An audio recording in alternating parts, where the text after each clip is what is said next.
আমরা আমাদের পাখির নতুন সেটআপটা রেডি করলাম। এটা পুরনো আগের সেটআপ, পুরনো সেটআপ এটা। আর এইটা নতুন সেটআপ পাশে। এই যে আমাদের সেটআপ। এখানে অনেকগুলো ব্রিডিং বক্স আছে এইদিকে। আমরা এই পাশ থেকে দেখাই। এই যে সেটআপটা মাশাআল্লাহ অনেক সুন্দর, অনেক সুন্দর সেটআপ, স্ট্যান্ড সহকারে।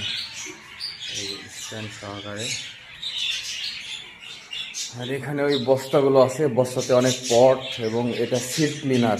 এটা পাখির খাবার দিলে এটা ক্লিন হয়ে ময়লা আলাদা যাবে, খাবার আলাদা থাকবে। এই যে আমাদের সেটআপ মাশাআল্লাহ। এখানে আমরা অনেক আইটেম সেট করতে পারবো। চমৎকার সেটআপ।